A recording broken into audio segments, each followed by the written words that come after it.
Bonsoir. Jargon communautaire, maquis institutionnel, texte de traités complexes, l'Union européenne ne s'explique pas toujours très bien. Alors nous avons eu envie de faire une traduction sur une question précise, la politique de l'Union vis-à-vis des régions européennes. Voici la carte de l'Union en 2003.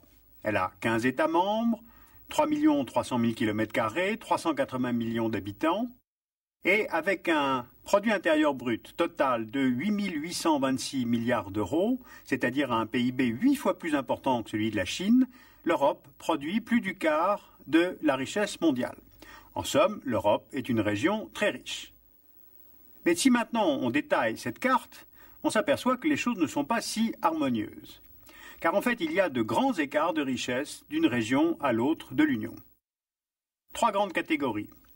Les régions les moins riches, c'est-à-dire celles dont le PIB est en dessous de 70% du PIB européen moyen, Portugal, Espagne, sud de l'Italie, Grèce, plus les régions d'outre-mer européennes, comme la Réunion, les Canaries, Madère, les Antilles françaises, c'est-à-dire les régions dites ultra-périphériques. Deuxième catégorie, les nouveaux Länder allemands, un peu moins défavorisés, avec un PIB situé entre 70 et 85% de la moyenne européenne. Et puis enfin, un troisième ensemble, des régions dont le PIB va de 85 à 100% de la moyenne communautaire, soit la plupart des régions françaises, britanniques, irlandaises, et les régions isolées et peu peuplées de la Finlande. Plus concrètement, prenons une région, l'Estrémadure en Espagne. Le produit intérieur brut par habitant de cette région est 3 fois moins important que celui de l'Île-de-France, 4 fois moins important que celui de la région de Hambourg. Donc le problème était bien comment réduire progressivement ce type d'écart. Alors l'Union s'est inventée une politique régionale propre, dont le principal instrument s'appelle le FEDER, le Fonds européen de développement régional.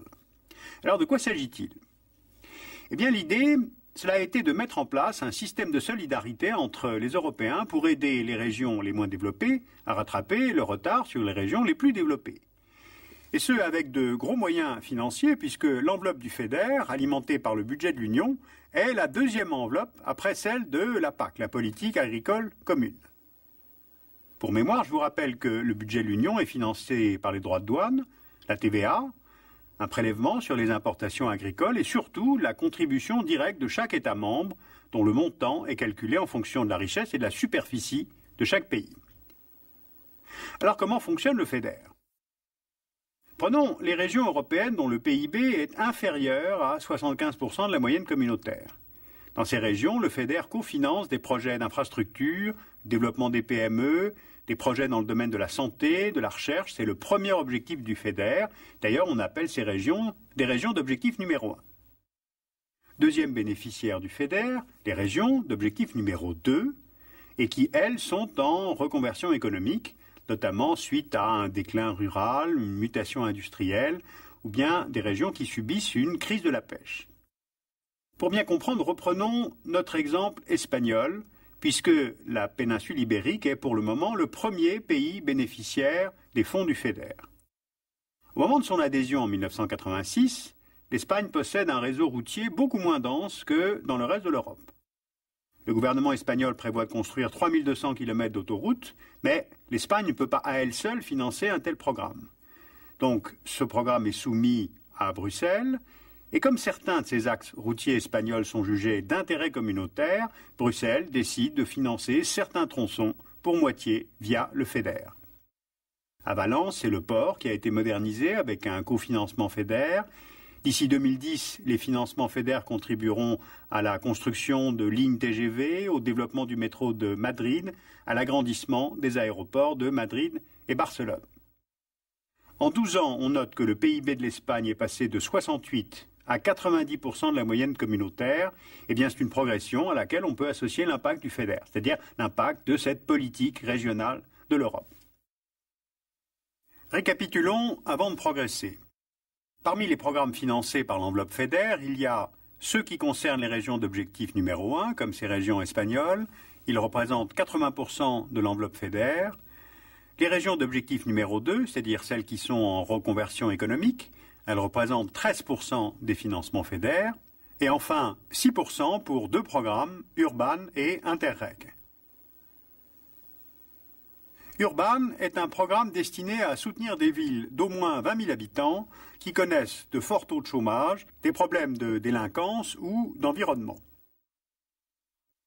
En Allemagne, par exemple, cela concerne Berlin, Dortmund, Leipzig, Kiel, Saarbrück. À Mannheim, Urban participe à la rénovation du centre-ville. En France, Urban finance des projets en Île-de-France, à Bordeaux, à Grenoble, à Strasbourg, à Bastia.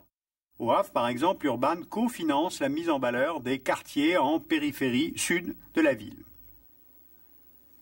Et enfin, un 4e programme financé par le FEDER, Interreg. L'objectif là est de stimuler la coopération interrégionale et transfrontalière. Prenons l'exemple d'une région française et de 2 régions allemandes, la Lorraine, la Sarre et l'ouest du Palatinat. En plus de ces superbes paysages comme le parc des Vosges, ces 3 régions partagent une histoire commune, une crise identique liée à la reconversion industrielle, avec la fin de la sidérurgie en Lorraine et en Sarre, et le taux européen le plus élevé de travailleurs transfrontaliers. Alors évidemment, les choses vont beaucoup évoluer avec l'arrivée des 10 pays entrants en 2004. Et ce programme Interreg se concentre déjà sur les nouveaux liens à créer, notamment entre les régions de Brandebourg, de Saxe ou de Bavière et les régions polonaises ou tchèques, entre la plupart des régions d'Autriche et leurs voisins de Hongrie, de République tchèque, de Slovaquie, de Slovénie, entre régions de Finlande et d'Estonie, entre régions d'Italie et de Slovénie. En 2003, 18% de la population européenne vit dans une région dont le PIB est inférieur à 75% de la moyenne communautaire, et avec l'entrée des 10 nouveaux membres en 2004, cela va concerner 25% de la population de l'Union, soit 116 millions de personnes. En somme, cet élargissement va accroître les disparités régionales. 80% des aides régionales vont aller aux nouveaux membres.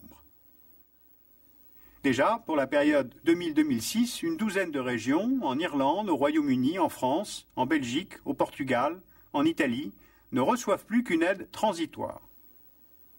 Et après 2007, seules les aides à la Grèce, à l'Allemagne orientale et aux régions ultra-périphériques seront maintenues en totalité. Alors évidemment, ces changements ne plaisent pas à tout le monde, notamment à l'Espagne qu'on a évoqué aujourd'hui, car ce pays bénéficie largement des aides régionales européennes. Alors que pour les pays entrants, cette politique régionale va être très utile pour tendre vers un peu de solidarité à l'échelle européenne. Alors peut-être faudra-t-il une refonte de la politique régionale de l'Union en 2006, cette fois en tenant compte de la nouvelle géographie économique qui naît de cet élargissement. Mais pour le moment, les 15 ne veulent pas entendre parler d'une augmentation de leur contribution au budget communautaire. Voilà, j'ai voulu, dans ces explications, peut-être un peu austères, vous montrer les apports de l'Union européenne au développement de nos pays, avec notamment cet effort assez original de péréquation entre zones riches et zones plus pauvres, et qui n'est pas toujours très bien expliqué par l'Union elle-même. Et puis on a tous l'habitude de raisonner en termes d'États, l'Europe des 15, l'Europe des 25, et pourtant l'Union européenne se construit aussi à 196 et bientôt à plus de 300 régions.